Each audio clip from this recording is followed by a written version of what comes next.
కవితమ్మ నమస్తే, బాగున్నావా? సరే గాని నీతోని ఒక ముచ్చట. నువ్వేందమ్మా మహిళల గురించి మాట్లాడుతున్నావు? అసలు ఆడదాని విలువలు నీకు తెలుసా? ఫస్ట్ ఆఫ్ ఆల్ గతంలో 10 ఏళ్ల చరిత్రలో మీ నాయన చేసిన కథలకి నువ్వు ఒక్కనాడన్నా స్పందించిన దానివి ఈ రోజు వచ్చి మహిళల గురించి మాట్లాడుతున్నావు. లిక్కర్ వ్యాపారం చేసుకునే నీకు మహిళల గురించి విలువలు ఉన్నాయి అని అంటే ఎవడన్నా నమ్ముతాడా? లిక్కర్ వ్యాపారం చేసుకునేది మొగోలు. మంచి దారిలో ఎవరికైనా చూపించినావు ఎన్నడన్నా?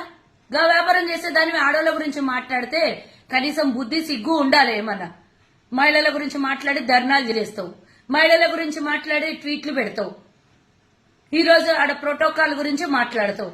అసలు నీకు అవసరం లేని దాంట్లో జోక్యం ఎందుకు చేసుకుంటున్నావు? మీ నాయన దళిత ముఖ్యమంత్రిని ఇయ్యనప్పుడు అడగలేదు గాని మీ నాయన డిప్యూటీ సీఎం ని తీసుకొని పోయి బడకేసి పక్కకు పడేసిందన్న విషయం మర్చిపోయి ఈ రోజు వచ్చి మా నాయకుల గురించి మాట్లాడుతున్నావు.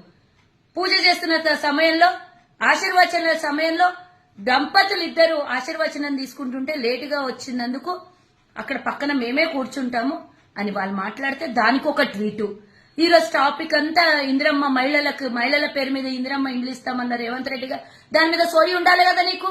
ఆడోళ్ల పేర్ల మీద ఆడోళ్లకు మహిళలకి ఇంత సహాయం చేస్తున్న ప్రభుత్వానికి నేను వ్యతిరేకించకుండా పర్వాలేదు, కనీసం విమర్శించొద్దనే బుద్ధి జ్ఞానం లేదా తల్లి నీకు?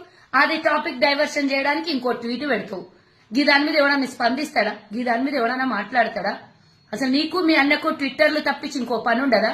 ఫస్ట్ ఆఫ్ ఆల్ ఆడదాని అని గుర్తు చేసుకోను, పేరు పెట్టుకొని ఈరోజు జాగృతి ఏదేదో క్యాన్సిల్ చేసుకున్నావు అంట కదా, జాతీయ జాగృతి పేరు మీద నేను బీజేఆర్ ఏదో క్యాన్సిల్ చేసుకున్నావు అంట కదా. అన్ని క్యాన్సిల్ చేసుకొని ఇంట్లో పండుకో.